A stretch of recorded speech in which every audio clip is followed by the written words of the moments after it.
Hello dear student.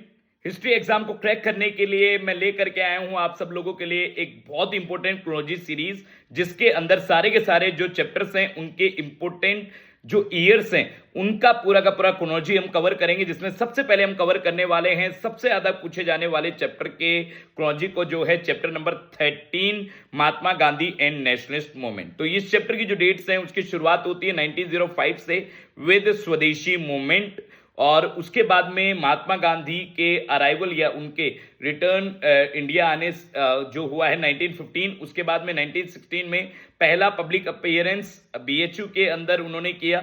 उसके बाद में 1917 के अंदर पहला सत्याग्रह इंडिया के अंदर लॉन्च किया गया, चंपारण सत्याग्रह बिहार के अंदर। 1918 के अंदर दो इंपोर्टेंट सत्याग्रह महात्मा गांधी के द्वारा लॉन्च किए गए, दोनों के दोनों गुजरात में थे, एक खेड़ा और एक अहमदाबाद के अंदर मिल वर्कर्स के द्वारा के लिए किया गया लॉन्च सत्याग्रह। उसके साथ साथ 1919 बहुत इंपॉर्टेंट ईयर है क्रोनोलॉजी के पर्सपेक्टिव से, क्योंकि सबसे जो इसमें जो इंसिडेंट हुए हैं उसमें सबसे पहले रोलेक्ट एक्ट आया है 1919 में, उसके अगेंस्ट फिर यहां पे रोलेक्ट सत्याग्रह हुआ, और रोलेक्ट सत्याग्रह के बाद में जलियांवाला बाग इंसिडेंट जो है वो भी 1919 में हुआ। उसके अगेंस्ट हमने बाद में देखा कि महात्मा गांधी ने नॉन कॉपरेशन मूवमेंट विद खिलाफत मूवमेंट 1920 में लॉन्च किया।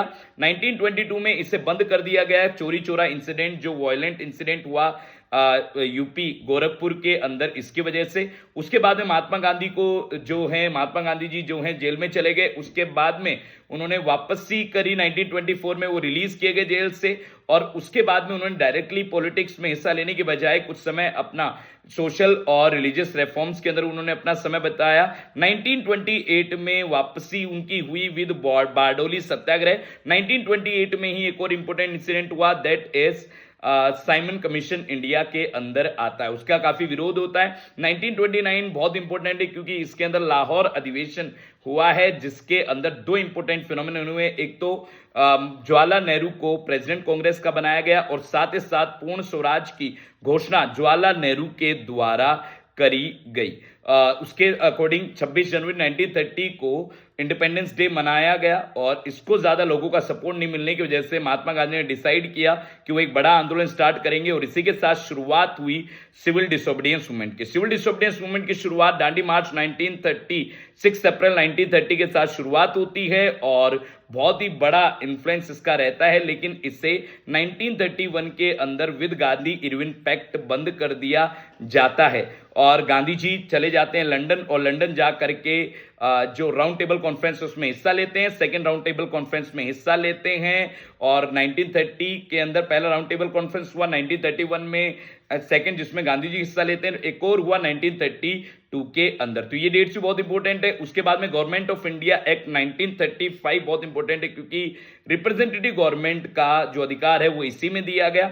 उसके अकॉर्डिंग 1937 में इलेक्शन होते हैं, और कांग्रेस जो है वो एक भारी बहुमत यहां पे रिसीव करती है, और सरकार 2 साल तक चलती है। 1939 में with beginning of world war India जो मिनिस्टर्स हैं वो यहाँ पे गवर्नमेंट के ऊपर प्रेशर बनाते हैं इंडिया को डोमिनेंट स्टेटस देने के लिए, जिसे रिजेक्ट कर दिया जाता है, और रिजेक्शन की वजह से यहाँ पे सारे के सारे जो मिनिस्टर्स हैं वो रिजाइन कर देते हैं।